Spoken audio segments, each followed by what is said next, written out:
Muy buenas tardes con todos, con todas. Espero que se escucha bien. Excelente, gracias por confirmación. A nombre de la carrera de Negocios Internacionales, reciban una cordial bienvenida a este webinar denominado Empresas Multinacionales en los Mercados Emergentes. Gracias a nuestras autoridades, profesores, estudiantes y todos los participantes de este evento por estar acá a acompañarnos el día de hoy. Queremos agradecer también de manera muy especial a nuestras expertas expositoras, por estar con nosotros y, bueno, por tener esta disposición para transmitirnos sus valiosos conocimientos. El objetivo de este webinar, de este evento, es compartir los conocimientos y también generar el diálogo informado que nos permita comprender mejor los mercados emergentes y las empresas multinacionales, especialmente en la región de América Latina, prestando especial atención a su transformación durante la última década.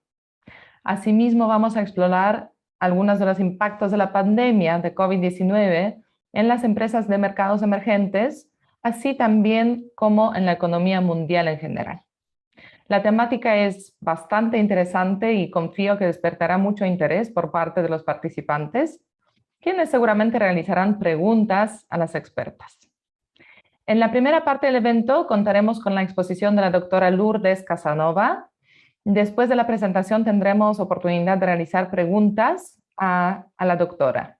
Y en la segunda parte del evento, nuestra panelista, doctora Sabina Mojanowska, compartirá sus apreciaciones sobre el tema. También después de su presentación realizaremos una ronda de preguntas. Así que permítanme presentar a nuestra primera expositora. La doctora Lourdes Casanova es profesora y directora del Instituto de Mercados Emergentes en Cornell S.C. Johnson College of Business de Universidad Cornell en Estados Unidos. Fue premiada en los años 2014, 2015, 2017 por S-Global como una de las intelectuales iberoamericanas más influyentes. Es también Fulbright Scholar, es magíster por University of Southern California en Estados Unidos y PhD por la Universidad de Barcelona en España. Es autora y coeditora de publicaciones en temas de emprendimiento e innovación. Fue miembro del Consejo de la Agenda Global, el World Economic Forum, el Comité de Competitividad en América Latina para Brasil, Colombia y México, el grupo de trabajo de B20 en la cumbre de G20 en Los Cabos en el año 2012 y del Consejo de Administración del Boyce Thompson Institute. Asimismo, fue miembro fundadora de la Junta de Société des Amis de Château de Fontainebleau, cofundadora de Ithaca Hub, de Global Shapers. Finalmente, colaboradora de Latin Trade, Agenda Global, CNN en español, El País y Voz de América. Cordial bienvenido para nuestra primera expositora. Estimada Lourdes, por favor, iniciemos con la exposición. Muchas gracias por la invitación a la Universidad de Lima y muchas gracias, profesora Olter, por la presentación.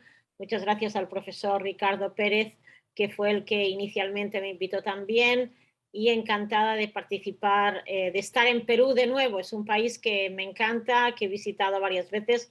Soy española, pero mi carrera ha sido siempre internacional, primero en INSEAD, una escuela de negocios que está en Francia y en Singapur, y desde el 2012, casi hace 10 años ahora, me incorporé a la Universidad de Cornell, donde soy directora del Instituto de Mercados Emergentes, y hablaré de esto en un momento. Perú es un país que ahora se está beneficiando de la subida de nuevo de los precios del cobre. El precio del cobre parece que se va a mantener alto. Es un país también que a nivel político tiene sus propios retos, pero mientras preparábamos este webinar, lo que decía, hay lo que hay y tenemos que continuar, y yo creo que la subida de los precios de commodities va a darle un empujón de nuevo a Perú, un país que también ha sufrido bastante con la pandemia, pero vamos, a mí me gusta siempre ser positiva. Yo siempre he sido una académica y me encanta dar mensajes esperanzadores a mis estudiantes, a la gente joven. Entonces, un placer de nuevo estar aquí y voy a compartir la pantalla. Entonces, como ha dicho en la presentación la profesora Olter, yo dirijo el Instituto de Mercados Emergentes en la Universidad de Cornell desde el año 2015, ahora hace ya 6 años. Entonces, pero toda mi carrera yo me he dedicado a enseñar sobre países emergentes. Por varias razones. Primero, porque yo creo que nos tenemos que o salir todos juntos. Eso de que haya países que vayan mejor y otros que vayan peor, sí, esto siempre sucede, no hay otra, pero yo creo que para que el crecimiento sea sostenible, la mayoría de los países tienen que avanzar. Y también viniendo de España, donde cuando yo nací era un país pues aún emergente. Entonces, dentro de países emergentes me he especializado en el sector privado. O sea, soy, y más estando en una escuela de negocios, creo en el papel tan importante que tiene el sector privado en el desarrollo de un país. A veces se nos olvida que un sector dinámico, emprendedor, innovador y también comprometido con el desarrollo del país es un elemento fundamental. Y definitivamente en España así fue. O sea, crear un crecimiento que sea un círculo virtuoso en el cual el crecimiento del país ayude al crecimiento de los países, un crecimiento del país ayude al crecimiento de las empresas y viceversa. Entonces, por eso, dentro de especializarme siempre en países emergentes, me he especializado más en el sector privado. De nuevo, también quería comentar que cuando yo empecé a dar clase hace ya 30 años, los países emergentes era solo Latinoamérica. Era el momento en el cual el muro de Berlín acababa de caer. Entonces, no se sabía aún cuál iba a ser el futuro de los países del este de Europa y de Rusia. Empezaba a crecer China, pero claro, desde un nivel tan bajo que no se sabía lo que iba a pasar con China. Entonces, los únicos países emergentes eran Latinoamérica. Latinoamérica, además, pasó una transformación muy interesante en los años 90, una privatización que fue muy radical. El Banco Mundial ha revisado esos años y ha dicho que quizá la privatización fue demasiado radical, pero sí, al final de los años 90 y los años 2000 fue el boom de las commodities, de los recursos naturales, y la región ha cambiado mucho. Hay que pensar, aunque los últimos 5 años han sido duros, hay que pensar que en general Perú es uno de esos países donde la extrema pobreza pues, ha declinado mucho, la pobreza también, aunque de nuevo el último año ha vuelto a subir, ha caído. Entonces hay que pensar que en general en los últimos 20 años han sido buenos para todos los países emergentes.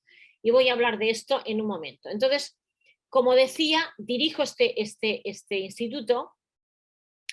Entonces quería empezar con esto y de nuevo, estoy prácticamente segura que en la Escuela de Administración de la Universidad de Lima también, como pasa en Cornell y como pasa en la mayoría de las escuelas de negocios, los académicos nos centramos siempre en las empresas que han tenido más éxito, que son, pues claro, los Apples de este mundo, los Googles de este mundo, las empresas americanas, sobre todo, algunas europeas, alguna japonesa, pero el estudio de los mercados de empresas, de mercados emergentes, siempre ha sido marginado.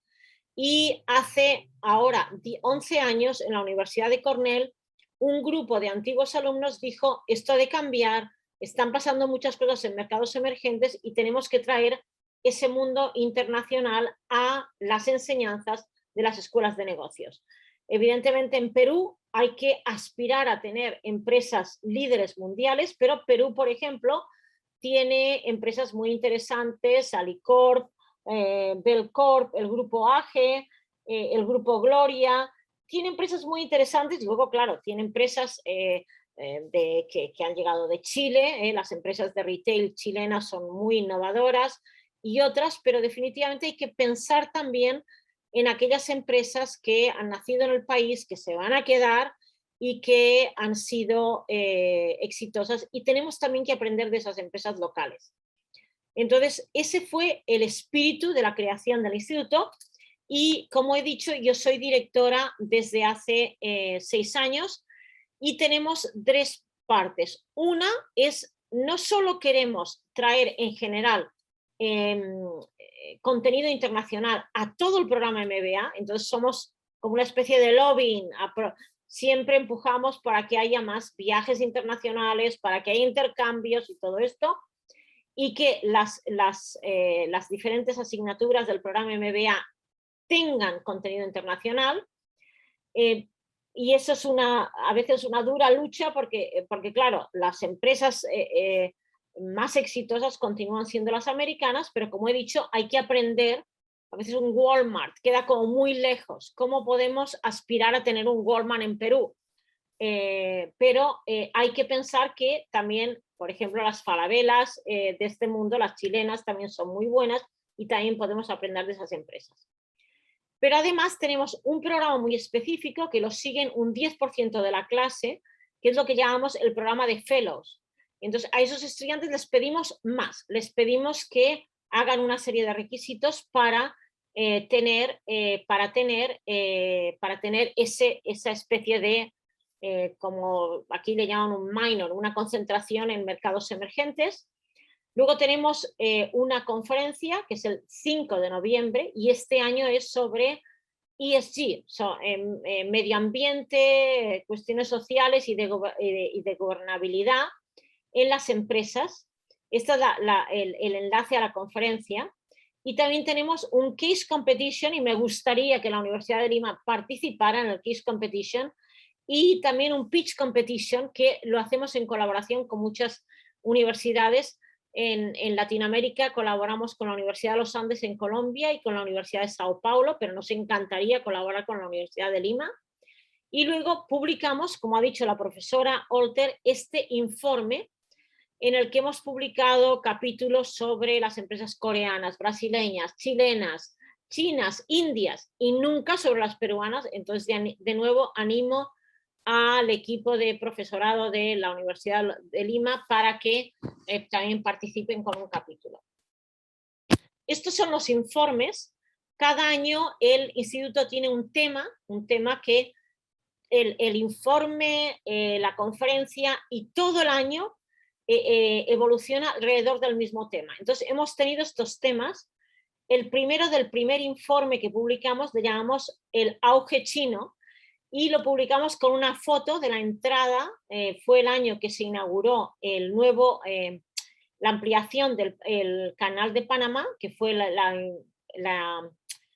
la obra de infraestructura más grande en los mercados emergentes, y entonces como un signo de los tiempos, la empresa tenía que pagar para tener el honor de ser el primer barco que pasaba, y fue evidentemente un barco de una empresa china, y un poco como es sur-sur, y un poco también fue un año que la inversión china en Perú y en toda Latinoamérica, en toda Sudamérica sobre todo, pero también en toda Latinoamérica, empezó en el 2004, pero quizá en el 2016 empezó a ser como mucho más fuerte.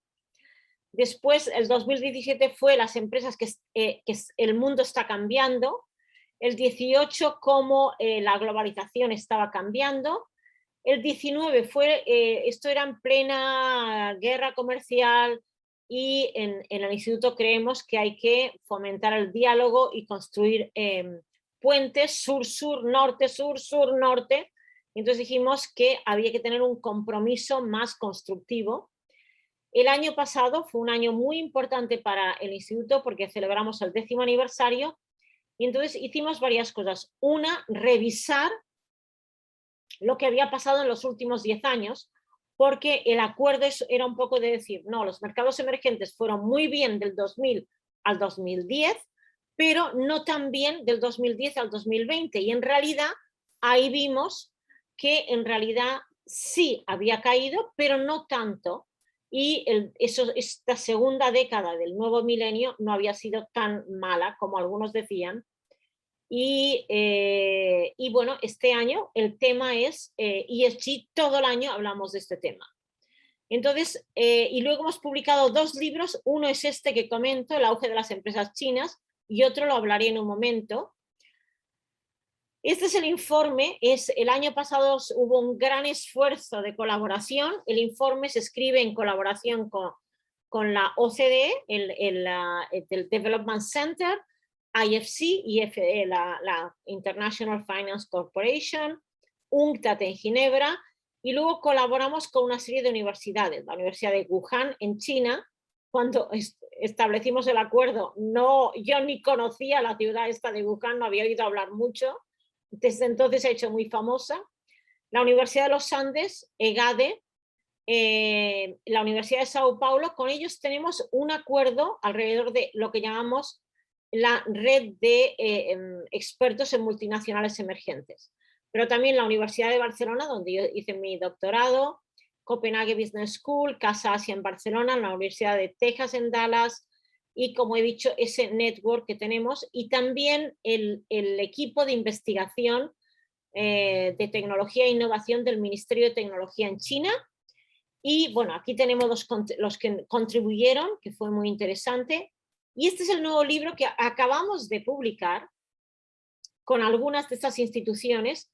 Y un poco para decir, resulta que los mercados emergentes no son solo un sitio que quieren lo que se ha llamado siempre transferencia de conocimiento, sino que están apareciendo muchas innovaciones propias de los mercados emergentes, y una que resaltamos bastante fue a nivel de e-commerce que ha ganado mucho, evidentemente durante la pandemia, pero donde se perfilan empresas. Amazon es la grande, la que siempre estudiamos, pero Amazon a nivel internacional ha tenido menos éxito de lo que uno podría esperar.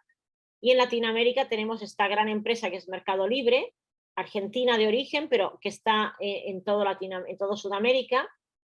En África tenemos Jumia, de origen nigeriano, pero que está también en toda la región. Y en India está Flipkart, que lo compró Walmart, pero ahora hay otras de e-commerce, Reliance y el grupo Tata. Y evidentemente el gran competidor de Amazon, que es Alibaba, estos días en las noticias porque el gobierno chino le está creando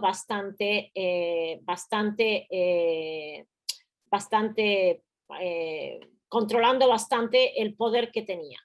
Entonces voy ahora a hablar del tema que nos ocupa hoy, que es el auge de las multinacionales de países emergentes. Entonces, lo que sí es cierto que es el mundo de negocios está cambiando. Tenemos un paisaje distinto del que había, yo diría, o sea, el cambio fue sobre todo, y lo voy a presentar, y aquí tenemos de fondo una foto del campus de Ítaca, de Cornell, donde se puede ver lleno de nieve, porque hay como 3 meses. A los que les guste la nieve y quieran venir a visitarlo en pleno invierno, os aseguro que realmente la nieve es constante en esos 3 meses. Entonces, lo primero que nosotros hacemos en el informe, utilizamos una base de datos que es la de Fortune, de la revista Fortune, que publica desde hace muchos años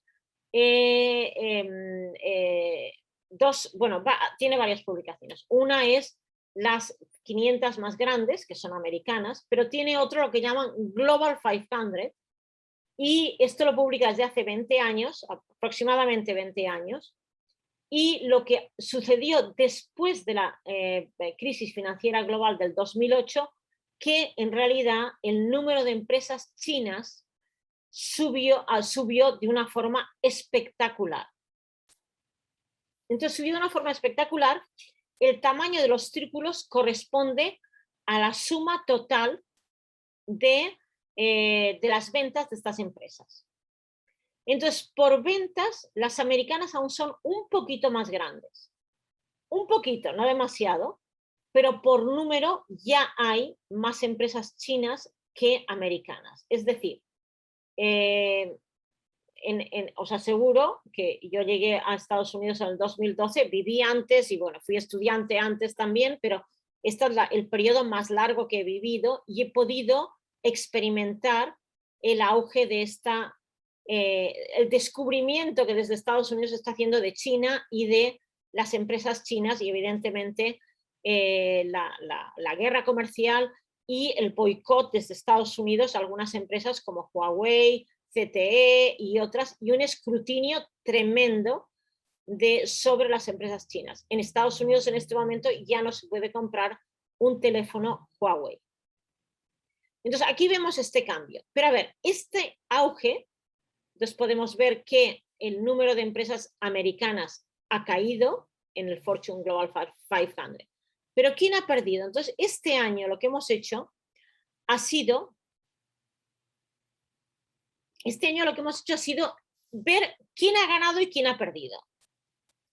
Entonces lo primero que podemos ver aquí es que sí, el auge de las empresas chinas empezó exactamente, o sea, la economía china ha crecido durante 40 años, pero el número de empresas grandes de China, y también quería hacerme un paso atrás y decir, sí, yo sé que en Perú hay cantidad de empresas, microempresas y empresas pequeñas, pero las empresas pequeñas y las empresas micro son muy frágiles y no digamos, la CEPAL ha dado datos sobre la cantidad de empresas pequeñas y micro que han sucumbido con la pandemia, no solo en Perú, en todas partes.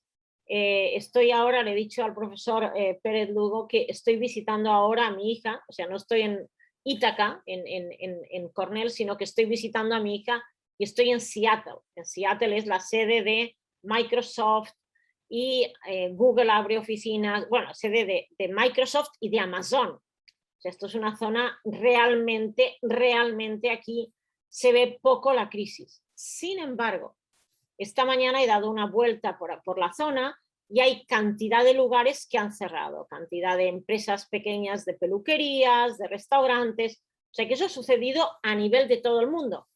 Pero definitivamente en Latinoamérica, como no hay muchas empresas grandes, y hablaré de esto en un momento, como no hay muchas grandes, eso lo que hace es que eso repercute en toda la economía cuando tantas empresas pequeñas caen. También, o sea, antes he dicho que yo creo, y esto lo digo siempre en mis clases, yo creo en que el sector de negocios es muy importante para el desarrollo de un país. Y el sector local es aún más importante para el desarrollo local del país. Y segunda cosa que digo es que se necesitan empresas grandes, porque las grandes son las que crean ecosistemas que anclan a las pequeñas de una forma que cuando la pequeña está sola, una peluquería, un restaurante pequeño, se cae y ya. En cambio, hoy por eso no solo busco los números, sino que doy el mensaje que creo que esas empresas grandes son muy importantes para la economía. Entonces, abajo ponemos empresas de otros países emergentes. Entonces, lo primero que vemos es que con estos números, en realidad, a ver, las empresas, sí, en el 2008 había 21 empresas grandes en el Global 500 de países emergentes, en el 21 solo hay 24. O sea que en realidad no es que hayan caído, o sea, subieron al 2013-2014, no han caído, pero se han estancado. Entonces, otra cosa que también creo es que tener empresas grandes depende del tamaño de tu país y también, evidentemente, de la riqueza de tu país, del PIB per cápita del país, del Producto Bruto Interior del país per cápita. Entonces, aquí esto es una correlación que un poco ad hoc, que las barras representan el PIB y la línea el número de empresas en el Global 500. Entonces, claramente vemos que los países ricos, en gris, hay una correlación muy positiva entre el número de empresas y el tamaño del PIB, no solo en el tamaño, sino en la riqueza del país.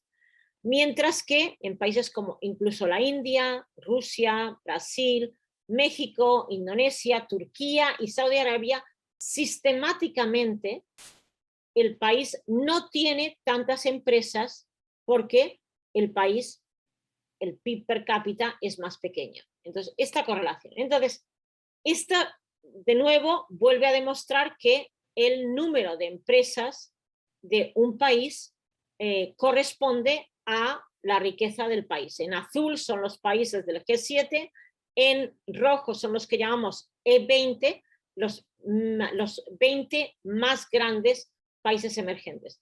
Y de hecho este año lo que vamos a hacer en el informe, vamos a separar a China y decir China y E20, porque China en cuanto al PIB per cápita es aún un mercado emergente, pero muchas de las otras variables, y voy a hablar de ellas en un momento, ya no lo es. Entonces vemos que en el Global 500 solo hay 22 países, hay más o menos 200 países en el mundo, más o menos hay 200, entonces solamente 22 tienen empresas suficientemente grandes para ser parte del Global 500. Entonces, otra cosa que voy a hablar también aquí, y este es un tema, yo publiqué lo que fue el primer libro en el 2004 sobre empresas privadas latinoamericanas, que se llama Global Latinas, lo publiqué en el 2004 y yo sé que yo he seguido las empresas latinoamericanas en los últimos 20 años, entonces aquí hacemos una lista de las empresas latinoamericanas que han habido en los últimos años. Evidentemente esto es Brasil en beige y México en verde. Entonces aquí lo que vemos es que en los países del boom de Natural Resources subió el número, pero luego ha vuelto a caer y estamos aún en 8. Latinoamérica no ha apoyado a su sector privado y el número de empresas ha caído. Como yo comentaba antes, yo vengo de un país, España, que fue un país emergente cuando yo nací y que subió y las empresas subieron con el país y se creó ese círculo vicioso y el caso de China es clarísimo también. Ok. Y también otra cosa que ha sucedido es que en general en los países emergentes, y aquí no incluimos a Latinoamérica, también estos números han caído. O sea que China ha crecido a costa de que empresas de países emergentes han crecido, pero mucho menos que las chinas, y vemos aquí que realmente hay un déficit y que hay, yo creo que margen de maniobra para apoyar a las empresas y para que esto cree un círculo virtuoso de desarrollo del país. Entonces, otra cosa que quería comentar aquí es cómo las empresas chinas han ganado. Entonces, hemos hecho un estudio en el 2018, 19 y 20, en el informe que publicamos, sobre cómo las empresas chinas compiten con bajos precios. Compiten con bajos precios hasta ahora, y entonces eso hace que las empresas de países desarrollados no pueden competir y caen. Por ejemplo, en el sector de smartphones, que es un sector muy importante, yo diría que es el producto tecnológico por excelencia. Vamos a pensar que en muchos países emergentes cantidad de ciudadanos acceden a Internet solamente por el móvil, y laptop hay menos, y en realidad, como he dicho, muchos acceden a través de un móvil, de un smartphone. Entonces, lo que hemos visto aquí, comparamos Huawei, Samsung, Apple, Oppo y Xiaomi. Samsung coreano, hasta hace poco considerábamos a Corea también un país emergente, y ya no lo es porque el PIB per cápita es enorme. Huawei, Apple, Oppo y Xiaomi. O sea que los 5 smartphones que más se venden en el mundo, hay 3 chinos, un coreano, y solo queda uno de Estados Unidos. Hasta ahora, las empresas chinas en smartphones, como en cualquier otro producto, en la mayoría de los productos, Haier en frigoríficos, Lenovo en computadoras y otros, tienen siempre productos a bajo precio y así ganan cuota de mercado. Pero esto está cambiando y Huawei tiene ahora, Huawei, el precio no lo pudimos comparar en Estados Unidos el año pasado porque ya no había Huawei.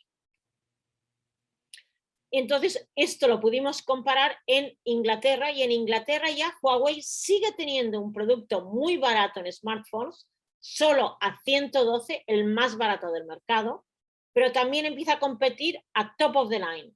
Ha lanzado un smartphone que se puede doblar y que ya prácticamente es una tablet. Y también Samsung ha lanzado Galaxy Fold que se puede doblar, top of the market, mucho más avanzado que el iPhone, que acaba de lanzar esta semana su último teléfono. Y luego, claro, tenemos Xiaomi, que es muy buen teléfono, algunos dicen que ha copiado bastante el iPhone y que se vende a un precio mucho más asequible. Entonces, aquí está cómo han ganado cuota de mercado. Apple sigue teniendo la mayoría, captando la mayoría del valor, porque los beneficios de Apple son enormes. Pero en cuanto a unidades vendidas, Apple ha caído a número 3. Y de hecho, estos números cambian y en un momento dado Huawei era el número 1 del mundo, en otro momento dado era Xiaomi. No sé si lo habéis seguido este tema, pero ha sido número 1 del mundo. Esto es cuando nosotros lo miramos en abril del 2020. Y podemos hablar en las preguntas, si queréis, sobre este tema. Entonces, ¿por qué China sigue teniendo productos baratos? Por dos razones. Una, porque sus empresas, el PIB per cápita en China está aún en 11.000, 12.000 dólares. Entonces, gran parte de los 1.400 millones de ciudadanos chinos siguen teniendo un poder adquisitivo muy bajo. Por lo tanto, las empresas chinas, smartphones o frigoríficos o computadoras o lavadoras o tostadoras tienen que ofrecer productos a muy bajo precio.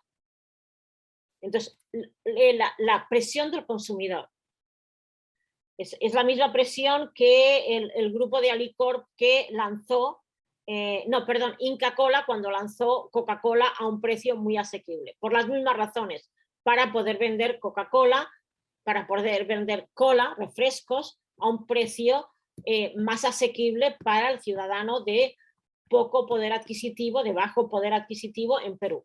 Ese fue la ventaja competitiva de Inca Kola con respecto a Coca-Cola o Pepsi-Cola. Coca-Cola y Pepsi-Cola reinan en Latinoamérica, México, Brasil, en todas partes, pero Inca Kola pudo encontrar su espacio ofreciendo refrescos a un precio más barato y también con sabores que se adaptaban al gusto del ciudadano peruano. Entonces, volviendo a esto, se habla mucho de que el costo en China es ahora más alto. Es cierto, es más alto, pero aún es bajísimo si lo comparamos con los costos de Alemania, Estados Unidos, Japón. Aquí comparamos, primero, el precio del salario mínimo, que está en verde.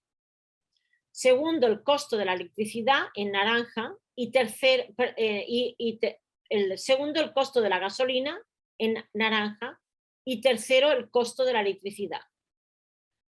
Estos tres variables constituyen un 80%, 85% del costo de la mayoría de los productos. Entonces, por eso los comparamos así y vemos que aún hoy el costo en China es muy por debajo. O sea, he dicho, presión del consumidor cuyo poder adquisitivo es bajo. Segundo, lo pueden hacer porque sus costos laborales de gasolina y de electricidad son a un promedio más bajo. Y ese costo bajo se transmite al top. los CEOs en China cobran mucho menos que un CEO en Estados Unidos. Aquí podéis ver claramente, no tengo el precio, el costo en Perú, pero se puede ver claramente, todo está en dólares aquí, se puede ver claramente que los precios en Brasil o en México son más baratos que en China. Pero China lo que ha logrado es integrar su cadena de valor de una forma increíble. Han comprado puertos en Grecia, en España, en Israel, para favorecer, bueno, tienen corredores a través de Pakistán para salir e inmediatamente ir por el canal de Suez. Tienen también puertos en Sri Lanka cuando tienen que rodear la India para entrar de nuevo en el canal de Suez. Toda la logística de China es excelente, además, claro, de la escala por un país con 1.400 millones. O sea que aunque sí los precios han subido, siguen siendo muy competitivos. Entonces quería decir un poco la configuración de las escalas de las cadenas de valor, porque ahí hay una oportunidad, para Latinoamérica, definitivamente. O sea, la pandemia nos puso delante de todos la fragilidad. Yo recuerdo los días duros de marzo del 2020, en aquel momento se decía que el ibuprofeno iba a curar el COVID, una afirmación falsa, pero en aquel momento todo el mundo comprando ibuprofeno porque parecía que el ibuprofeno iba a ser positivo para curar el COVID. Y también paracetamol, que sí, que el paracetamol por lo menos te rebaja la fiebre y si tienes COVID, pues te encuentras mejor.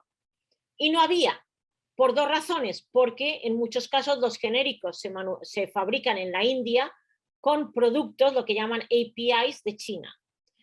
Entonces aquí había, o sea, claramente, y bueno, no había mascarillas, no había ventiladores, porque las mascarillas se fabricaban sobre todo en China.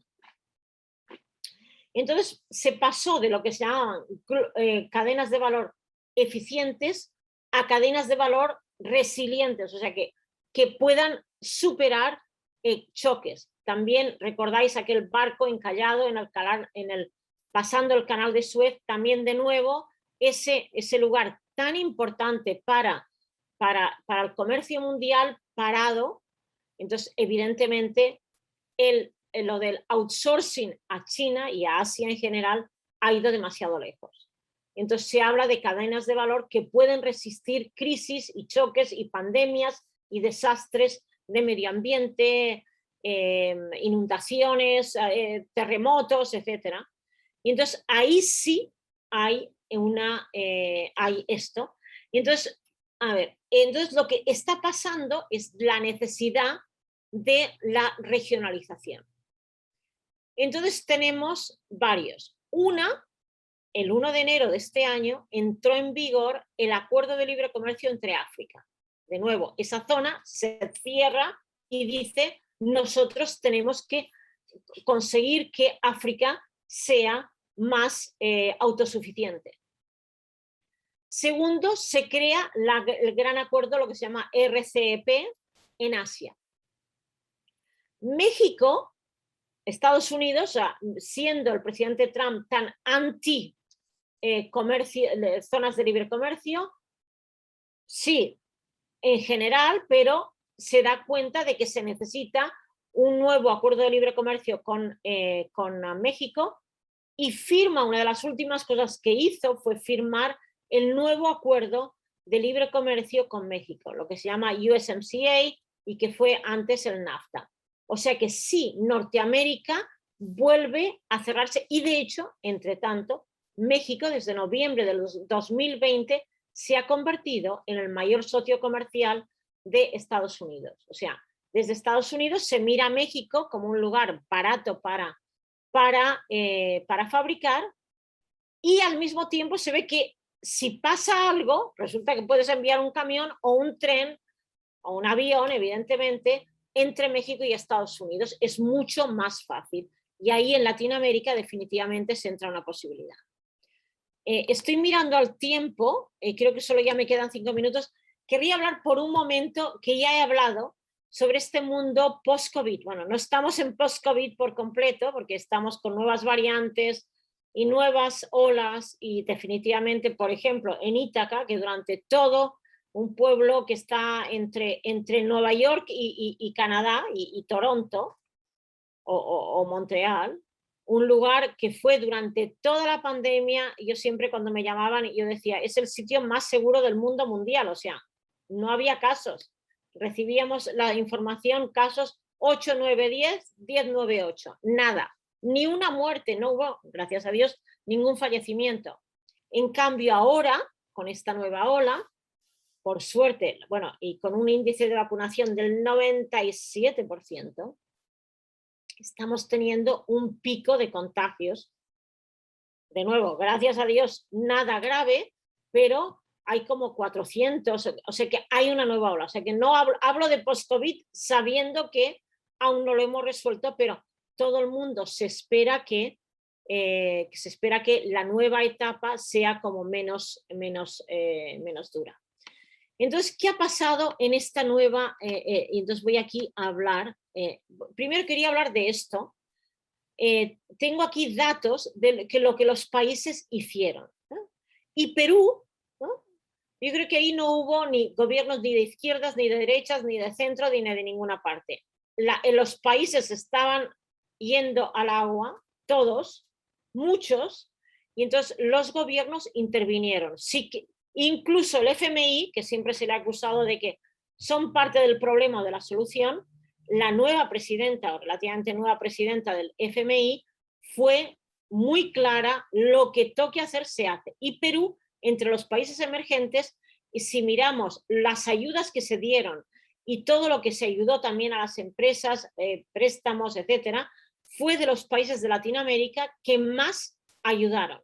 Y nadie ha criticado eso porque realmente era un momento muy duro para toda la población, para toda la población. Entonces, eso primero muy interesante. Y yo creo que la recuperación, y también, evidentemente, de nuevo vuelvo a decir, el aumento del precio de las materias primas en los últimos meses están ayudando. La recuperación está siendo mucho más rápida de lo que uno creería y realmente también en parte por cómo los gobiernos aumentaron las ayudas sociales. De nuevo, ahí no hubo diferencia, fue Brasil, de hecho México, que tenía lo que algunos podrían considerar un gobierno un poco más de izquierdas, ayudó menos que otros países como Brasil, que tenía un gobierno conservador. Colombia, los países hicieron quantitative easing, lo que fuera necesario para salir del bache con el apoyo del Fondo Monetario Internacional. Entonces, a ver, esto quizá también me lo voy a pasar. Entonces, varias cosas. Una, la primera es decir que que desde Latinoamérica muchas veces se continúa pensando en que hay que seguir compitiendo por costes bajos. Yo creo que esto se ha perdido a China. Se ha perdido no solo a China, sino a países como Vietnam, Bangladesh, que ahora tienen textiles, está convirtiéndose en uno de los países que está exportando más textiles. Yo creo que hay que buscar primero nuevos sectores. Hablo aquí del sector de servicios, hablo aquí de empresas que son importantes en Latinoamérica, Softec, Stefanini, que son importantes. Y yo creo que hay que pensar en ese tipo de servicios que añaden más valor y que, a ver, espera, porque visto de aquí. Ok, luego voy a contestar a las preguntas porque veo que hay una pregunta ya en el chat. Y luego yo creo que hay unas oportunidades, oportunidades. Yo creo que una cuestión muy, muy importante cuando las cosas van mal y cuando hay desacuerdos, no pueden más que mejorar y han de mejorar. Yo creo que Sudamérica necesita un acuerdo de libre comercio. Está Mercosur, que funciona y no funciona. Ahora de repente Uruguay ha dicho que va a firmar un acuerdo de libre comercio con China. Si lo firman, esto no es la parte de Uruguay va a tener que salirse de Mercosur. Esto no puede ser. Hay que buscar maneras de acuerdos de libre comercio, como lo que ha pasado en África, lo que ha pasado en Asia, en este nuevo mundo donde hay más proteccionismo, más nacionalismo y se están repensando las cadenas de valor. Eso es un mensaje que querría dar aquí fuerte y claro. Segundo, hay que apoyar la innovación porque no se puede salir de ninguna crisis sin tecnología y sin innovación. Y aquí menciono dos grandes instituciones de apoyo que en Brasil han sido muy exitosas, Embrapa, que está detrás del éxito agrícola de Brasil, y FAPEP, que ayuda mucho también. Y también hay una cantidad de posibilidades de cooperación en toda Sudamérica, en tecnología e innovación. Resulta que Brasil, incluso Brasil, que es enorme, 210 millones de habitantes, no es suficiente grande para competir con India, que se ha convertido en la quinta economía del mundo, con China, que es la segunda por PIB nominal.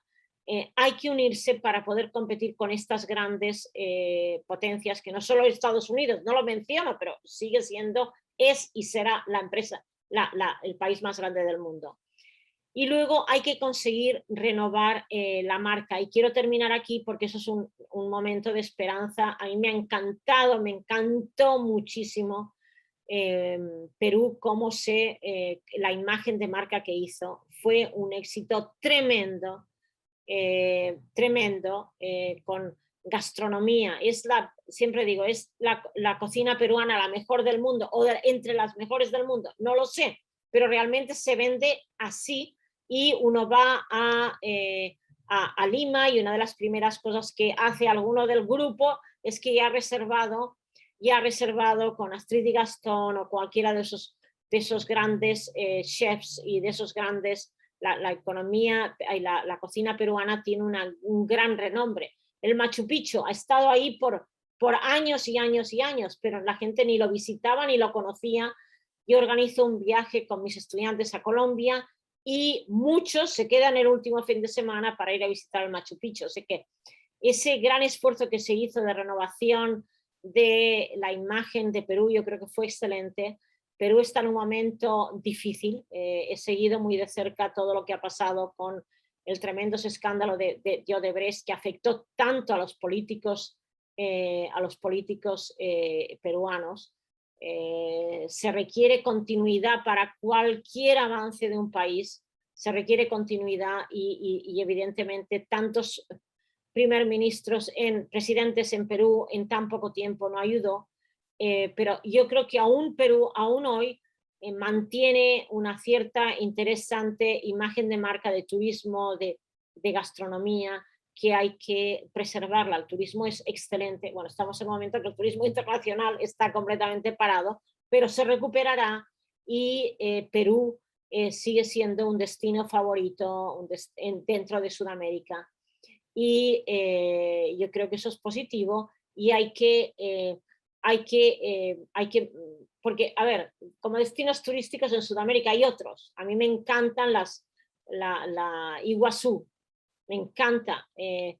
Lo conoce poquísima gente, en cambio el Machu Picchu está en la mente de todos. O sea que yo creo que ese esfuerzo grande que se hizo se tiene que mantener y que se necesita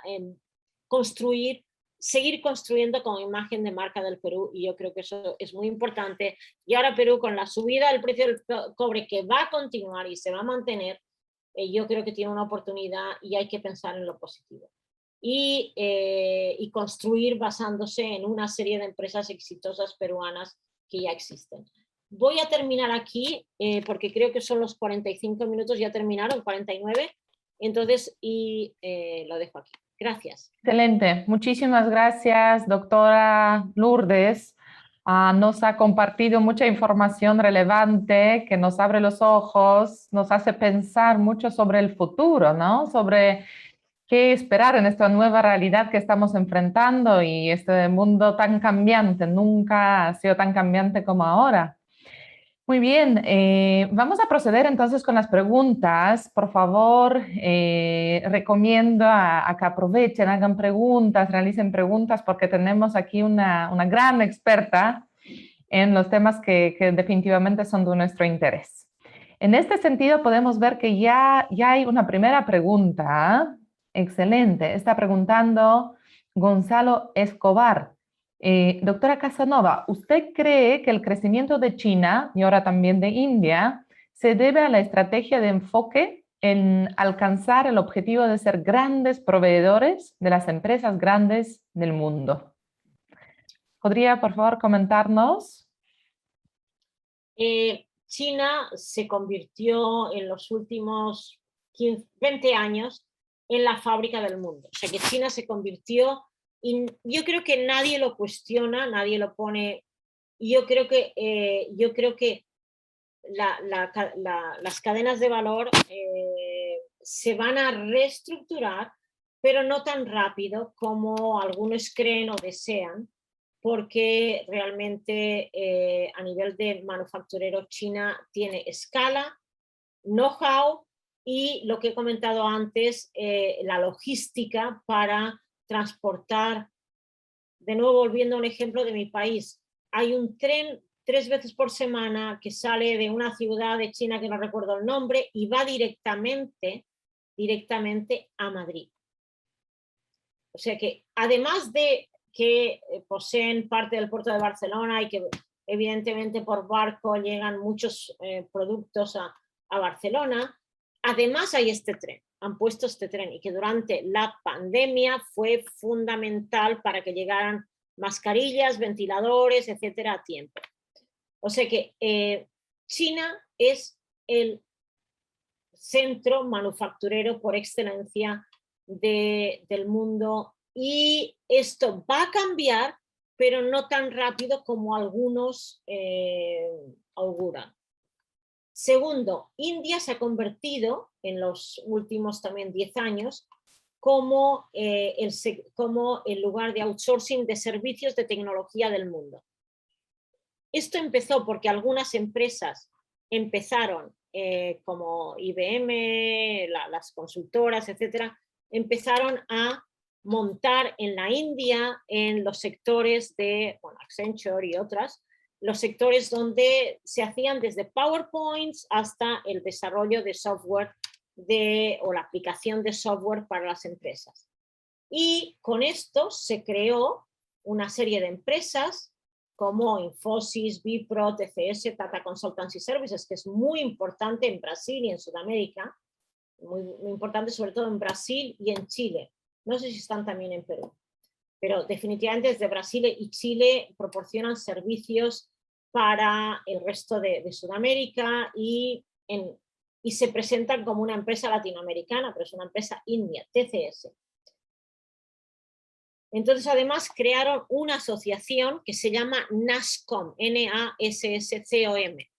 Y entonces han creado, lo que decíamos, de branding, de imagen de marca. Han creado una imagen de marca como los mejores ingenieros de informática del mundo.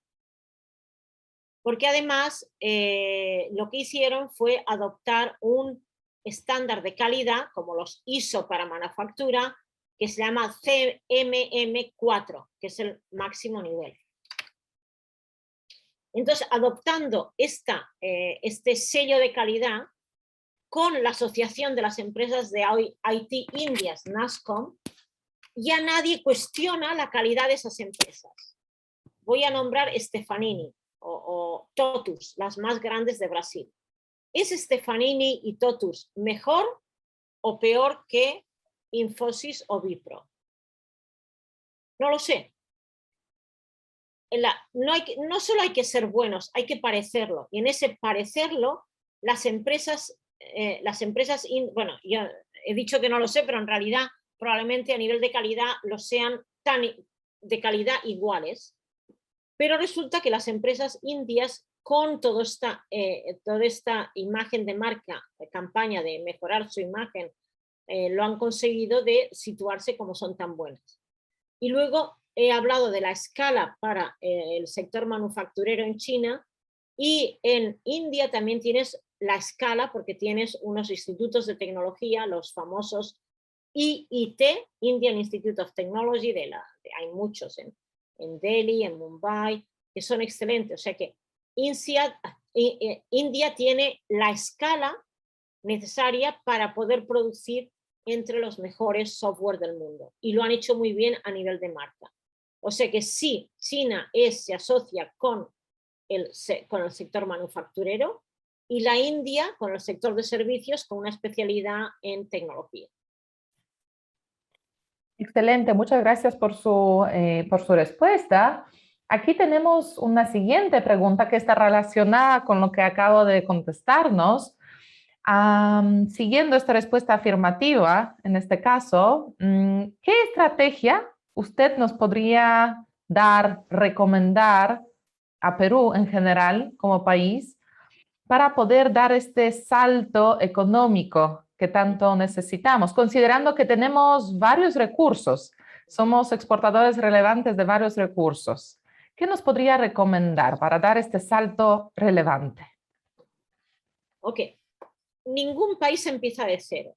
Entonces, he hablado de turismo y he hablado de turismo y he hablado de gastronomía, que está ligado también al turismo. Entonces, yo creo, primero, hay que construir con lo que se tiene. Y esos dos dan mucho de sí. De nuevo, vengo de un país, España, que a nivel de turismo, por número de turistas, ahora estamos en momentos muy difíciles, ¿no? Pero por número de turistas éramos como el número 3 o 4 del mundo. O sea, Francia número 1 a nivel de turistas, y a veces España tenía más turistas incluso que Estados Unidos. O sea, que enorme el número de turistas que recibíamos, que creaban cantidad de empleo. O sea que primero construye en lo que tienes, eso es lo primero. Tercera cuestión que tienes, o sea, tienes, vamos a decir, en servicios, turismo, gastronomía, construye en eso.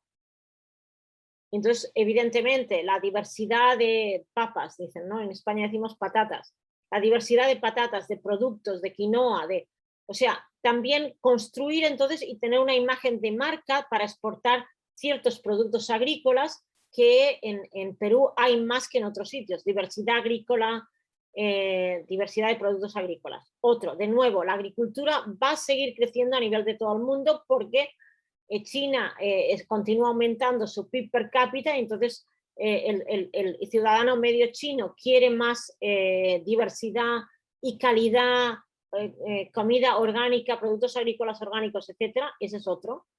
Y como hemos dicho antes, cobre. O sea, tú asocias cobre con Chile y con Perú. Entonces, ¿qué pasa? El cobre tiene cantidad de productos añadidos que puede tener. Sus calidades, las cualidades que tiene, por ejemplo, como bactericida, como otros, cantidad de otros productos. Entonces, elaborar basándose en los productos que se pueden elaborar a través al cobre, añadidos, productos de valor añadido basados en el cobre. Diría estos, pero por ejemplo, de nuevo, tenemos en Brasil Natura. ¿Por qué no Belcorp también, que también lo hace, construye más? O sea, Belcorp no muy conocida más allá de Perú, no muy conocida. En cambio, Natura, yo recuerdo que mis estudiantes cuando viajan a Brasil me traen siempre productos de Natura, me encanta Natura, y ahora han comprado Avon fuera de Estados Unidos, con lo cual se han convertido en la número 5 a nivel mundial, o sea, enorme. Entonces, Belcorp más que sigue un modelo quizá parecido a Natura, basándose en productos naturales, en la diversidad de productos de Perú. ¿Por qué no Belcorp también intenta construir esa imagen de diversidad que Perú ha conseguido con su nueva imagen de marca? Yo diría estos, pero definitivamente eso es una discusión que tiene que darse a nivel de país, a nivel en la que tienen que estar académicos, el sector privado, el gobierno, asociaciones industriales, asociaciones de empresarios. Esa es una discusión a decir para dónde nos inclinamos en un momento en el cual se están recuperando políticas industriales en muchos países, incluido en Estados Unidos. O sea, los mercados se han visto que sí funcionan, pero no son suficientes. Los gobiernos tienen que ser parte de ese empuje de para dónde ir. Excelente, muchísimas gracias por su respuesta. Nos ha dado un claro impulso para también conversar en las clases con nuestros estudiantes sobre ese tema, y definitivamente tiene que ser una labor que realizamos juntos, ¿no? El gobierno, las empresas, la universidad, la sociedad. Vamos a tratar de crear este tipo de alianzas ¿no? Muy bien, muchísimas gracias nuevamente por esta estupenda presentación y compartir con nosotros tanto conocimiento. Gracias a la doctora Lourdes Casanova por estar con nosotros hoy día. Excelente. Por los motivos de tiempo no vamos a poder realizar más preguntas a la doctora. Vamos a seguir entonces con la presentación de la doctora Sabina Mojanowska. Doctora Sabina Mojanowska es representante de nuestra casa de estudios. Ella es doctora y magíster en economía por la Universidad de Gdańsk, en Polonia. Hizo también un Executive MBA por Beatty School of Business de Simon Fraser University en Canadá. Realizó además estudios en instituciones como Harvard University en Estados Unidos, Middlesex University en Reino Unido, Loyola Sustainability Research Center de Concordia University en Canadá y Banco Mundial, entre otros. Cuenta con más de 19 años de experiencia académica, incluyendo la dirección y el desarrollo de programas educativos, investigación, enseñanza y asesoramiento de tesis de grado. Asimismo, laboró en empresas multinacionales europeas en las áreas de comercio exterior y logística. Actualmente se desempeña como directora de maestría de Dirección en Operaciones y Proyectos en la Escuela de Posgrado de la Universidad de Lima. Es también, con mucho orgullo, profesora en la carrera de Negocios Internacionales. Por favor, adelante, estimada Sabina. Muchísimas gracias, Agnieszka.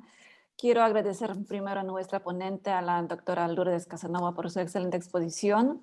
Y bueno, tengo un papel muy difícil después de hacer la presentación después de la doctora Lourdes. Pero bueno, el tema es muy interesante, temas de empresas multinacionales y también de la inversión extranjera directa. Cuando yo realicé mi doctorado, justo el tema era inversión extranjera directa en América Latina. Y las únicas publicaciones en este momento, estoy hablando de muchos años atrás, encontraba sobre México, Brasil y Chile. Y algunos académicos llamaban países ABC, que fue un poquito muy gracioso. Pero casi nadie se enfocaba en este momento en Perú, en Colombia, lo que estaba pasando en Ecuador, en Bolivia, que ahora cada vez tiene más participación dentro de las economías emergentes. Entonces veo que es algo muy positivo que también esos países están creciendo y están teniendo esa más participación a nivel global. Y aquí quisiera un poco detenerme por unos minutos conversando sobre 3 países que mencionó la doctora Lourdes, sobre China, sobre India y también un poquito más sobre Indonesia.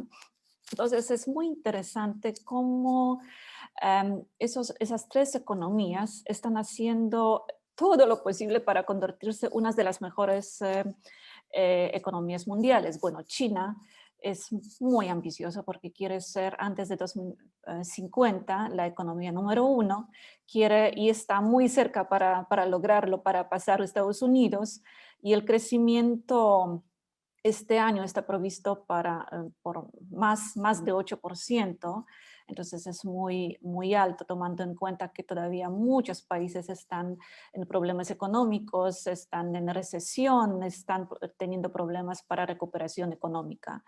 India, por ejemplo, es otro ejemplo muy ambicioso. Este año la proyección es que este país va a crecer más de 11%, el próximo año cerca de 7%.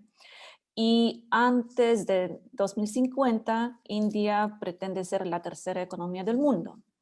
El tercer país, que es de mucho interés para nuestro país, para Perú, es Indonesia. Indonesia también está teniendo este año un crecimiento no tan alto como India y China, pero significativo, más de 4%, el próximo año 5%. Y nuevamente tiene un gobierno muy ambicioso porque quiere convertirse en 4ª economía del mundo antes de 2050, ¿no? Aunque todavía faltan menos de 30 años, pueden pasar muchas cosas, pero es la estrategia que los gobiernos tienen. Pero eso no es un trabajo que los gobiernos puedan hacer de un día al otro. La estrategia que tiene, por ejemplo, China con su plan de 10 años de Made in China 2025, quiere dar un enfoque especial a temas de tecnología, pero no cualquier tecnología, a alta tecnología. Y quiere convertirse en un líder mundial en telecomunicaciones, en equipos de energía eléctrica, en temas de robótica, inteligencia artificial, vehículos eléctricos y toda una gama de productos relacionados a automatización. India, por su lado, tiene otra estrategia. Tiene un plan que es Make in India y se enfoca en sectores productivos. Han escogido 25 sectores que están dando prioridad y están atrayendo las empresas extranjeras para que puedan obtener algunos beneficios y realizar producción en la India, con diferentes beneficios también para el mismo país, pues muchas son empresas grandes que van a contratar muchas también personas y también ahí tenemos la transferencia de conocimientos y naturalmente ingreso al país a través de los impuestos. El tercer país que mencioné, Indonesia, se está enfocando mucho en los startups. Ese país tiene, tiene muchas, pero son 3 grandes startups que son valorados en billones de dólares, como Gojek, una compañía como nosotros como ejemplo para Globo, Rappi, que ofrecen servicios muy similares, Tokopedia, está Traveloka, y Indonesia también está mejorando la infraestructura digital, y cada vez más personas tienen acceso a Internet y están utilizando diferentes formas de, por ejemplo, realización de pagos, o están también usando redes sociales para la compra, para la venta y para también obtener información. Entonces, esos 3 países están, como mencioné, están haciendo todo lo posible para subir en la lista de economías globales. Y como estamos también en el tema de pandemia, quería mencionar el tema de empresas del sector salud. Sinopharm o Sinovac, de repente ustedes escucharon, porque cuando hablamos de vacunas, bueno, el tema Sinopharm es muy conocido en Perú por diferentes motivos. Entonces no voy a hablar de las empresas chinas, pero quería mencionar un poquito y presentar las empresas de la India, que realmente no hablamos día a día, pero tiene mucha importancia. India es un país líder en el mundo en la producción de vacunas, diferentes tipos de vacunas, no solamente COVID. Y estas empresas farmacéuticas indias abastecen más del 50% de la demanda mundial de diferentes vacunas. Entonces es enorme el número. Y hay 2 empresas indias. Una es Serum Institute of India y esta empresa es el líder mundial en la producción de vacunas, también para COVID, la vacuna COVID, Covishield, también vacunas para difteria, hepatitis B, sarampión, entre otras. Y se estima que aproximadamente 60% de niños en el mundo recibieron por lo menos una vacuna de este instituto. Entonces, yo siempre me pregunto si es mi caso, o de repente si conozco personas, o de repente es el caso de nuestros alumnos, que quizás no lo saben, pero recibieron en algún momento una vacuna producida por este instituto en la India.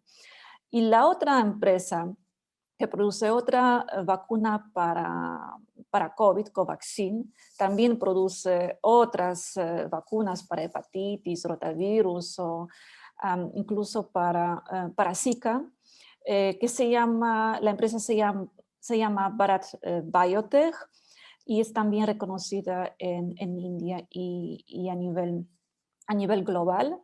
y puede esa empresa puede producir hasta 8.2 billones de dosis de diferentes vacunas. Estamos hablando de realmente esas dos empresas que mencioné, que tienen gran capacidad y de repente también dependen nuestras vidas o vidas de personas que conocemos o personas en el mundo por obtener vacuna. Entonces, esos son tres países que crece mucha importancia y nosotros en Perú también tenemos muy buena relación en el comercio y temas en inversión con esos tres países. Pero hay un país que no tanto hablamos, no tanto mencionamos, no tanto nos quizás interesamos o no tanto sabemos, que también es pertenece a este grupo de países emergentes, que es Vietnam. Vietnam es muy interesante el caso porque sigue siendo todavía un país comunista, pues un sistema que no tiene un sistema democrático, es un país que tiene más de 96 millones de habitantes, pero la estrategia de gobierno también está cambiando, pues el país se está abriendo más y más a inversiones y al comercio exterior. Es miembro de la Asociación de Naciones del Sudeste Asiático, ASEAN, desde 1995. Entró en 2007 a Organización Mundial de Comercio y entonces está haciendo o poniendo muchas estrategias para atraer capitales extranjeros en diferentes formas. Las ventajas que tiene ese país es la ubicación, pues cerca está China, está Japón, está Corea del Sur, está Singapur. Entonces son países que si algún inversionista invierte en Vietnam, también le gustaría después exportar los productos a esos países. Otra ventaja que tiene es la mano de obra calificada, especialmente dando el enfoque a temas de tecnología. Cada vez más y más hay personas que están estudiando diferentes carreras relacionadas a tecnología y también ese país tiene muy buena conectividad regional. Cuando pienso en conectividad, pienso tanto en transporte, pero y también en conectividad digital como acceso a internet y esto es relacionado también a temas de tecnología. Algo adicional también que tiene ese país es la cantidad de profesionales extranjeros que antes trabajaron en China, pero por diferentes motivos tenían que salir de China y encontraron Vietnam como un país de mucha atracción. Es un país muy atractivo desde el punto de vista turístico, todavía es barato y se puede encontrar un nivel de vida muy, muy bueno, pues gastando poco se puede tener una vida un poquito más de lujo que en otros países.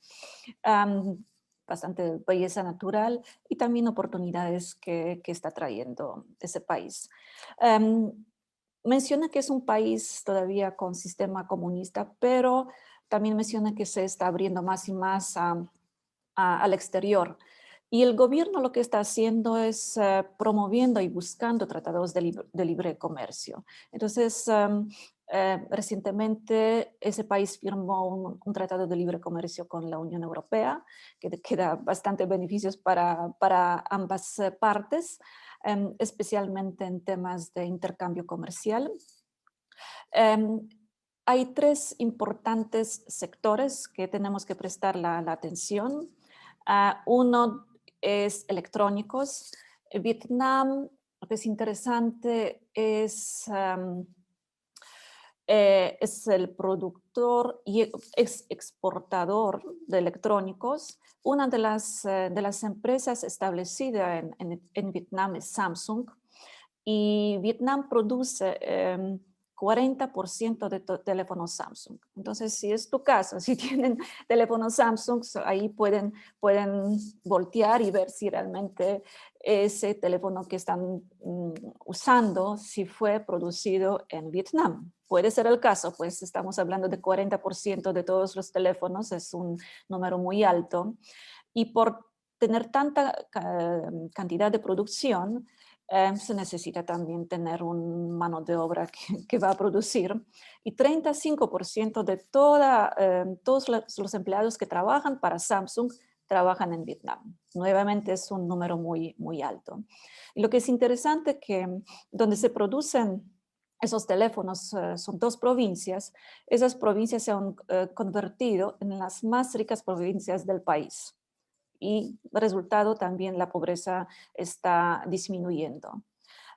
Y cuando hablamos también de electrónicos, un caso muy interesante es que 90% de toda la exportación de los electrónicos de Vietnam está dominado por empresas extranjeras, por grandes empresas. Entonces, aquí un poquito Vietnam tiene que trabajar porque depende mucho de esas empresas extranjeras, pero también participación deberían tener mayor las empresas locales. Otro sector es el de calzado.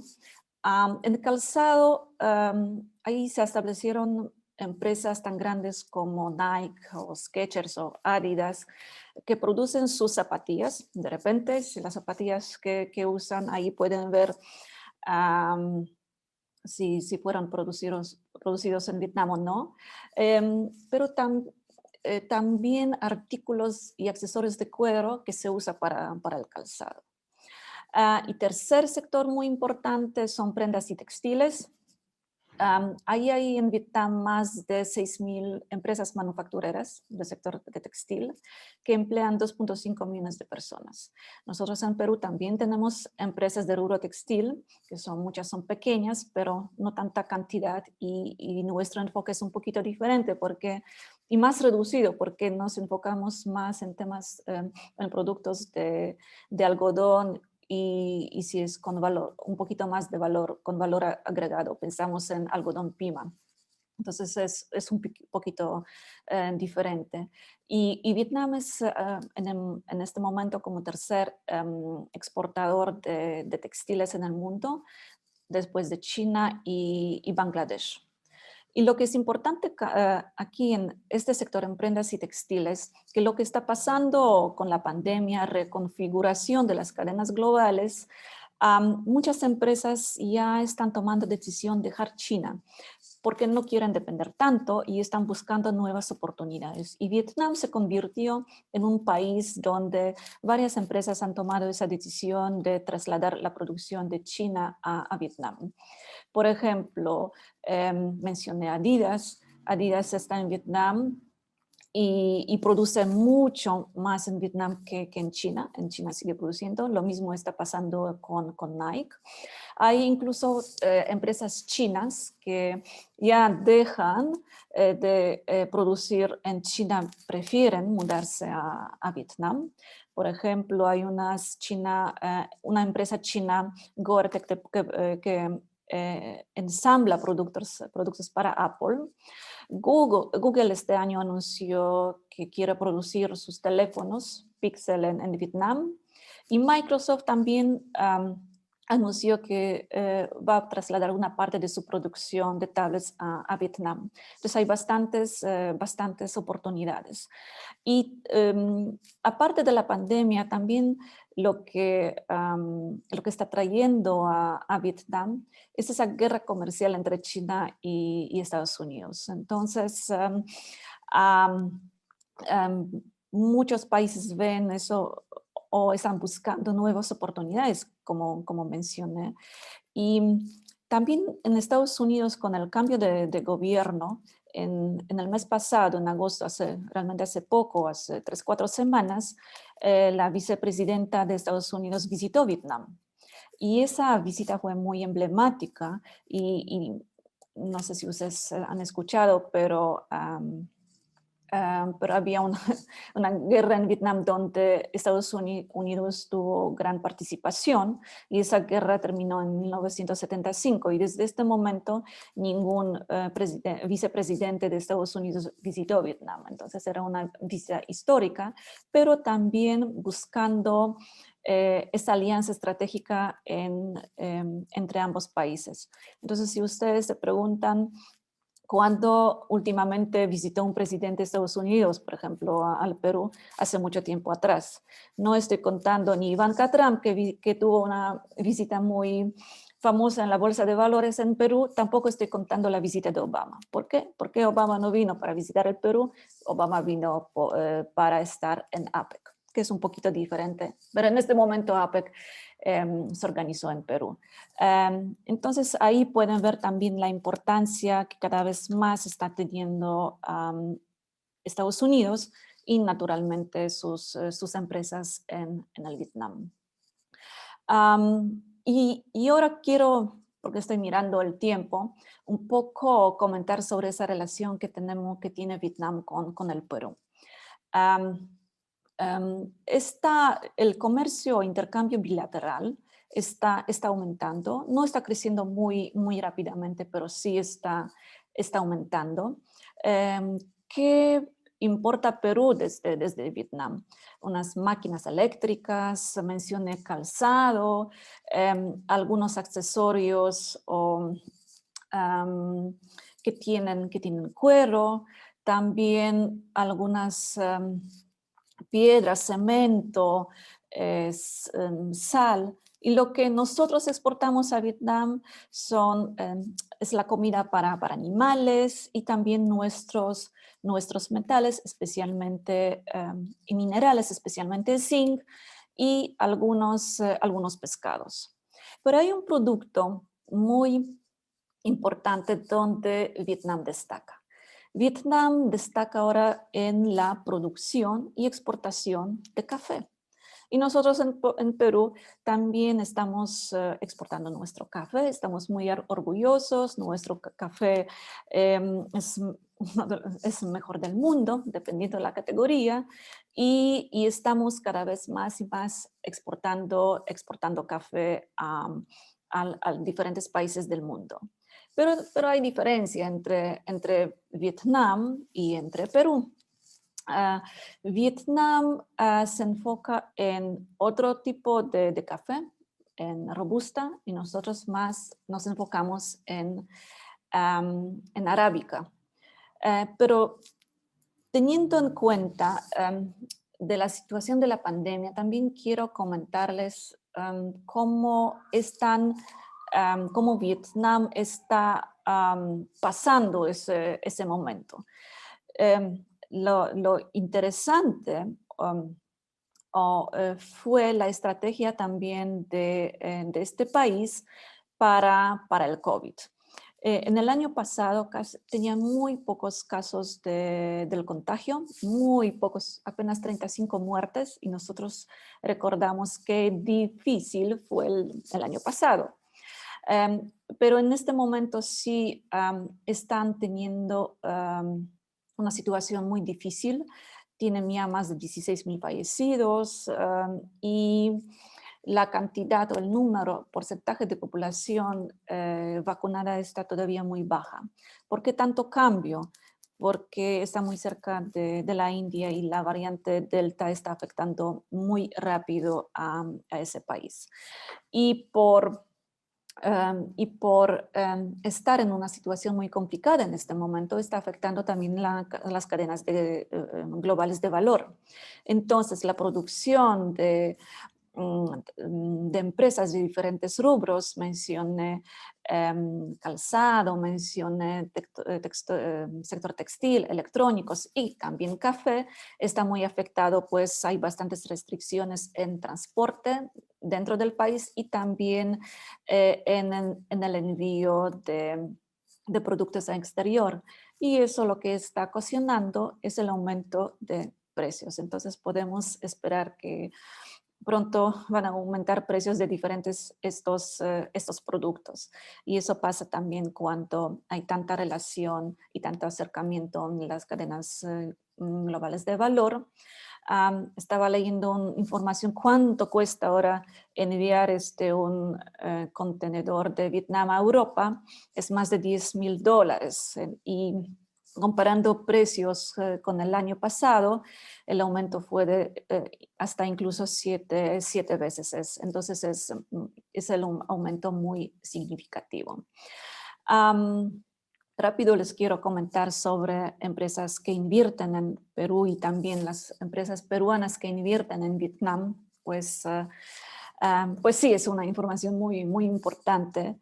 Y de repente no todos lo saben, pues el nombre no suena tanto, pero la empresa que sí todos conocen, todos han escuchado, todos han visto las en televisión, las redes sociales, avisos sobre esa empresa, de repente también están comprando servicios de esa empresa, es Vitel, ¿no? Es una nombre castellanizada de nombre vietnamita, pues es Viettel Corporation.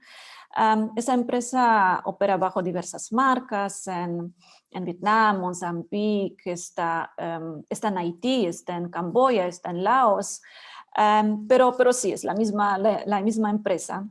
Y ganó la licitación en Perú en 2012, opera desde 2014, y dependiendo de las fuentes de información, porque ese número sí, dependiendo en dónde uno encuentra, entonces entre 700 a 800 millones de dólares es la inversión que hizo desde inicio la empresa en Perú.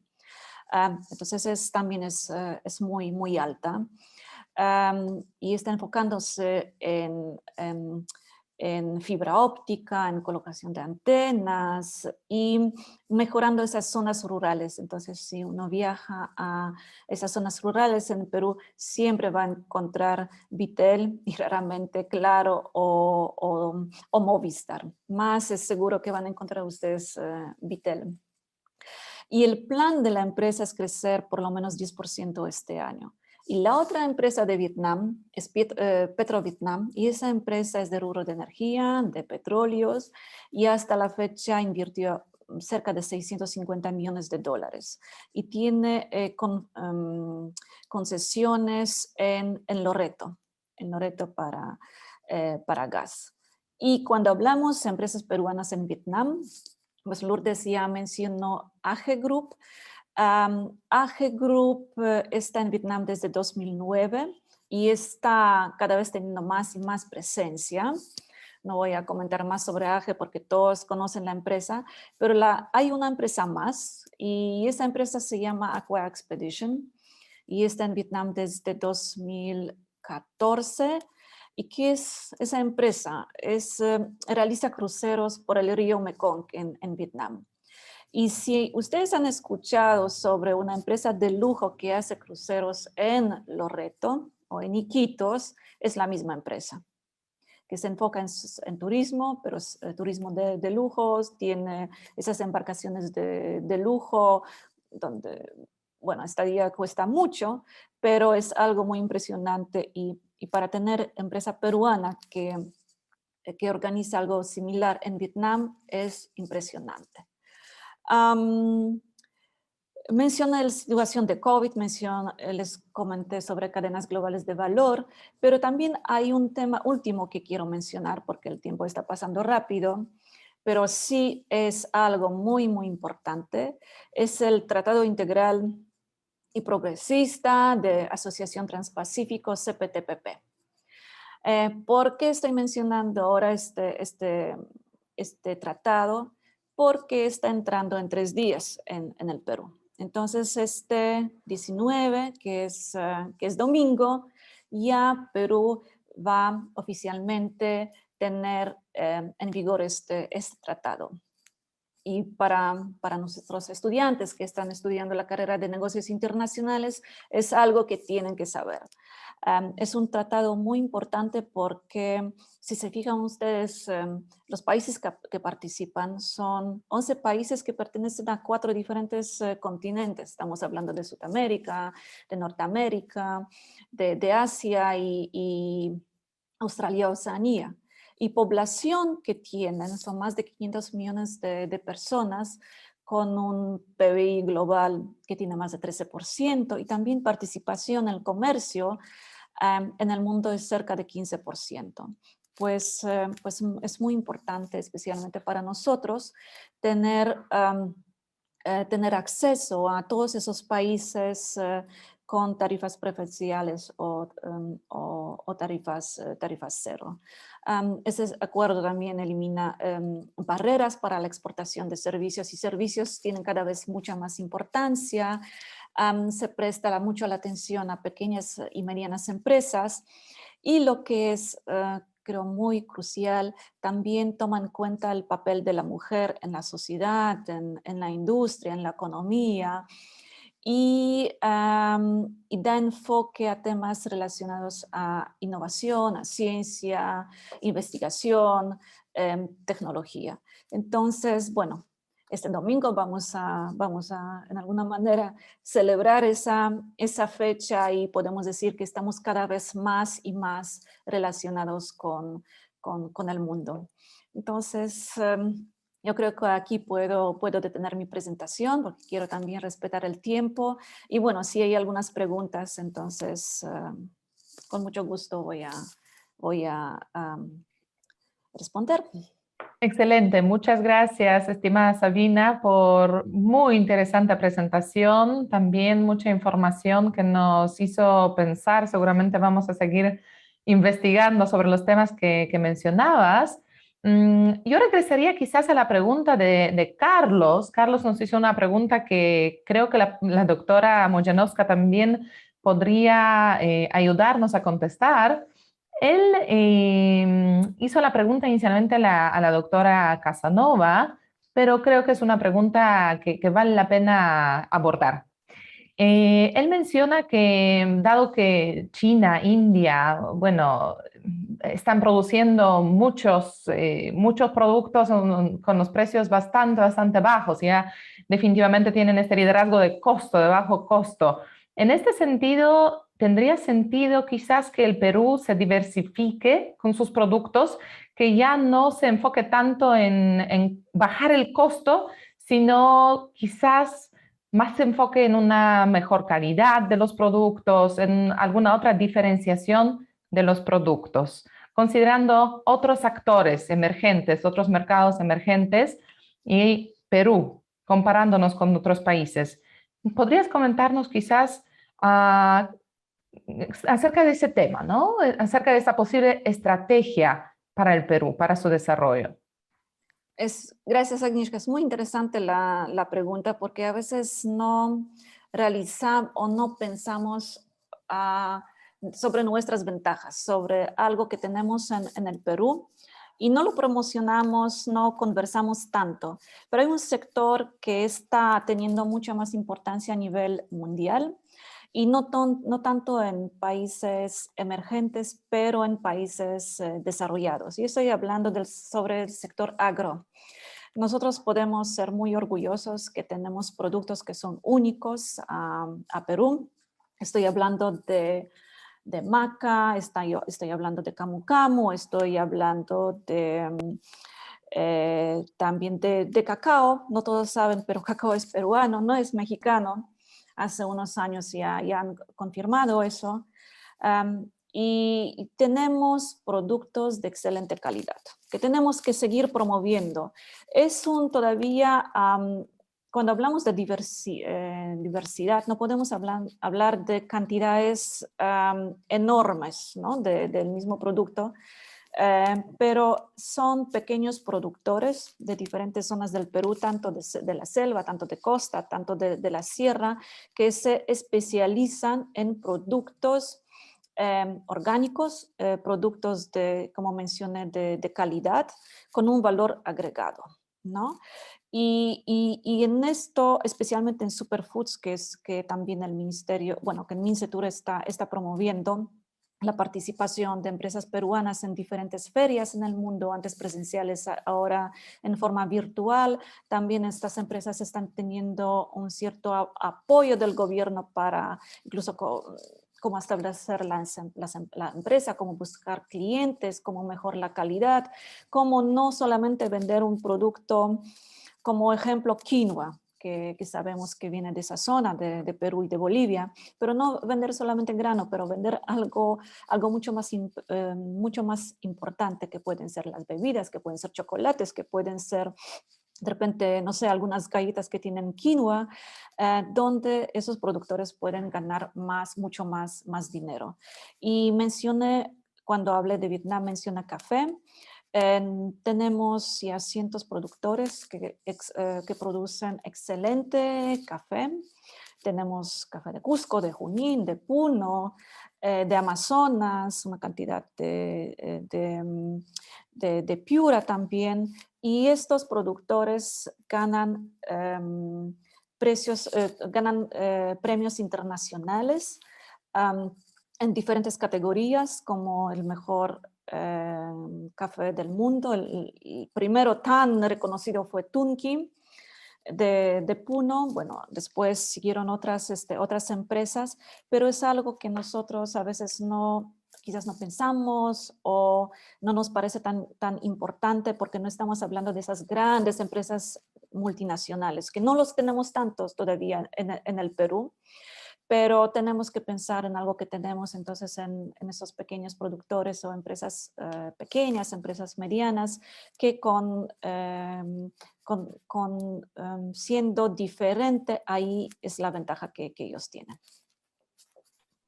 Excelente, muchas gracias por esa respuesta. Por motivos de tiempo creo que vamos a poder realizar una pregunta más. Y aquí Joaquín Gómez nos está consultando un tema bastante interesante, una mirada más amplia que está planteando.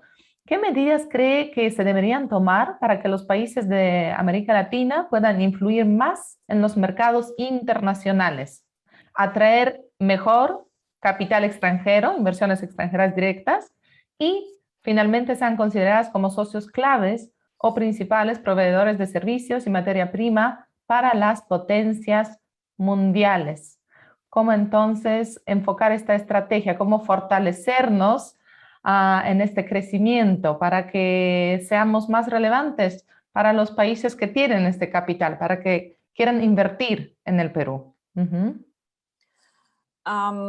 Hablando de materia prima, nosotros sí somos un país muy atractivo para las inversiones extranjeras.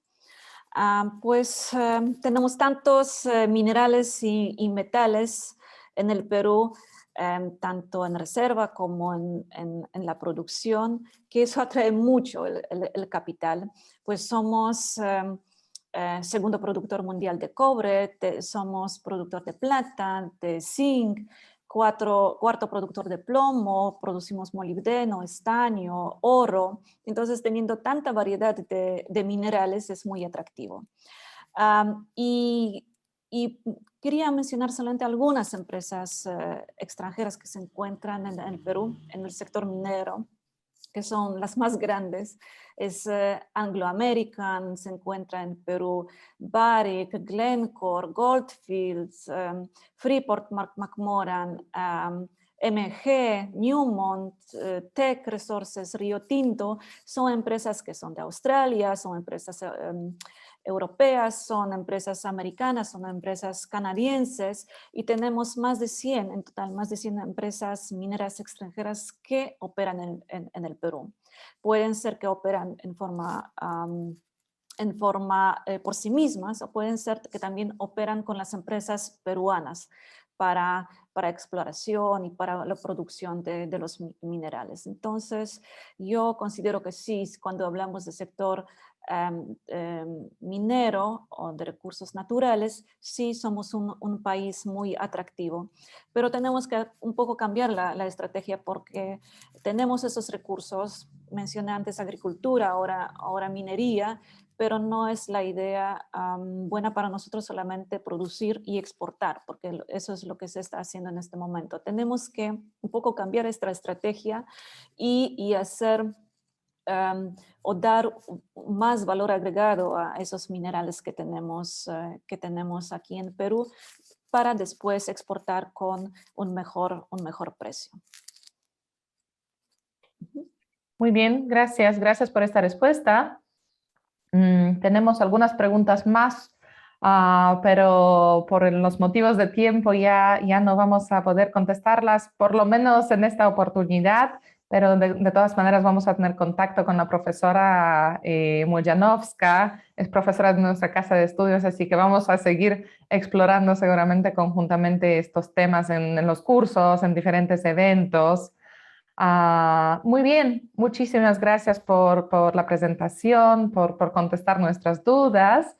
Y a continuación, me gustaría dar pase a nuestro director de la carrera de negocios internacionales, el profesor Ricardo Pérez Rubio, para darnos algunas palabras de cierre de este evento. Por favor, Ricardo, adelante.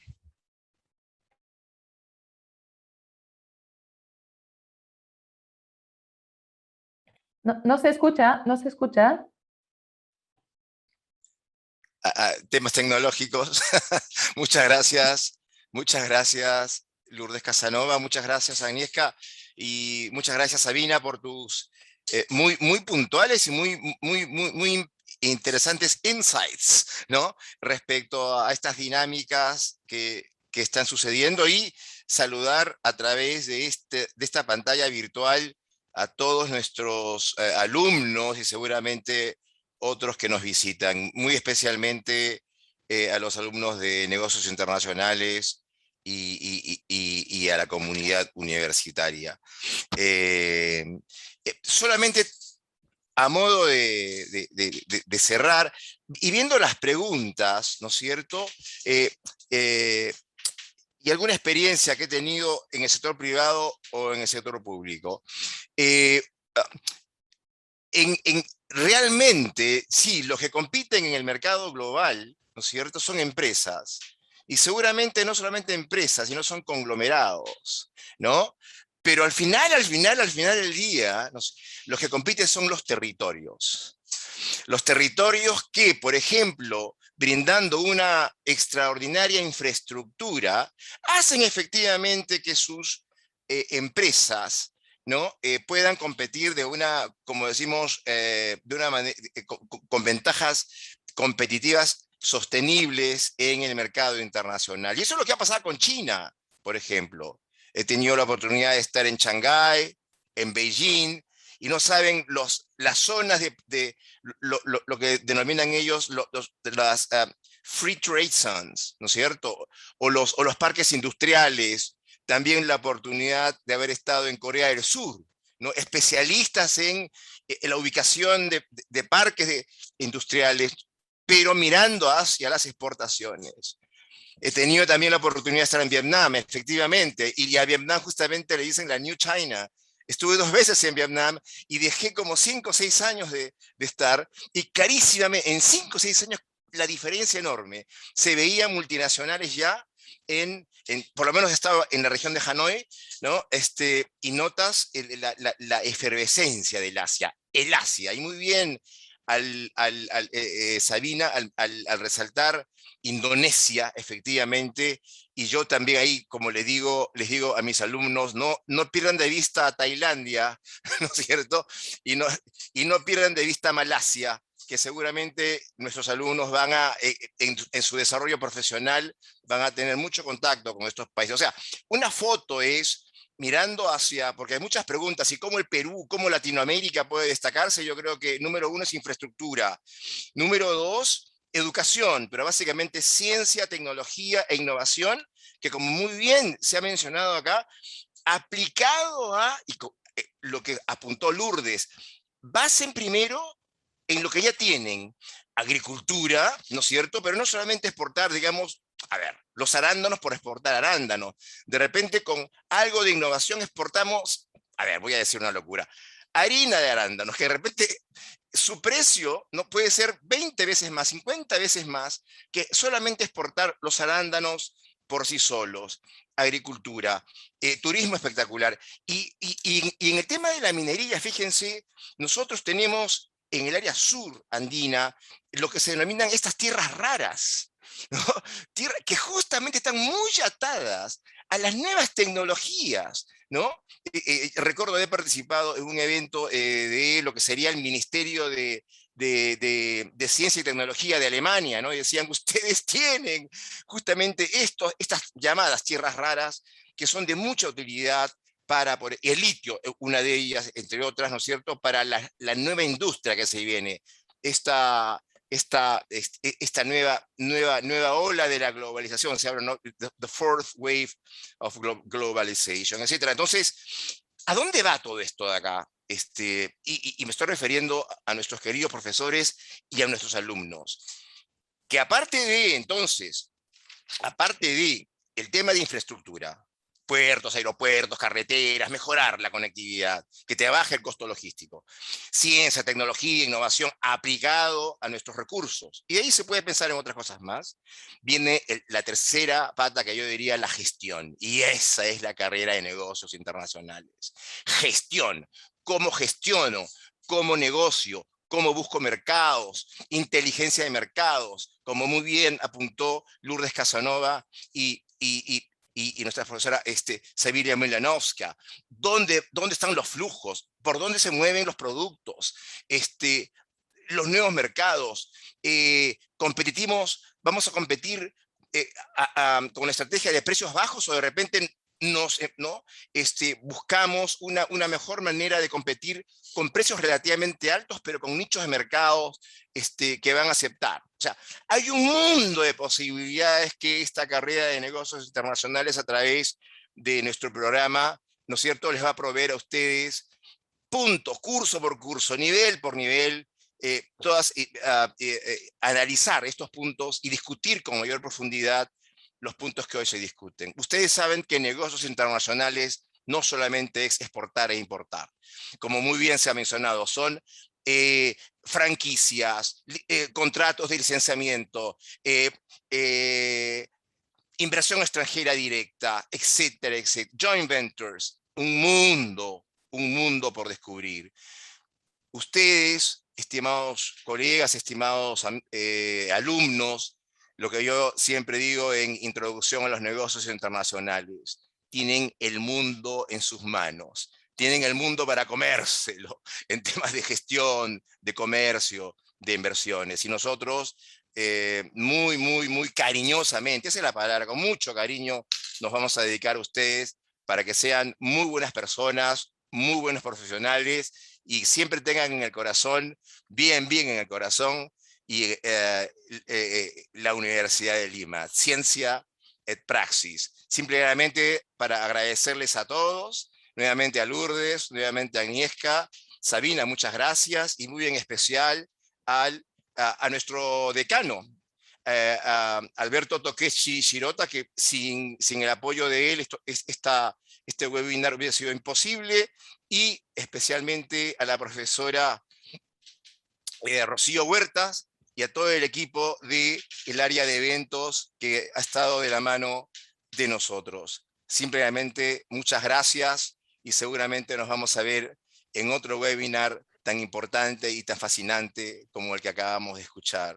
Muchas gracias. Muchas gracias, estimado Ricardo, estimada Lourdes, estimada Sabina, estimados participantes de este evento. Gracias por su presencia y ya nos vemos en el próximo evento. Cuídense mucho, que estén muy bien.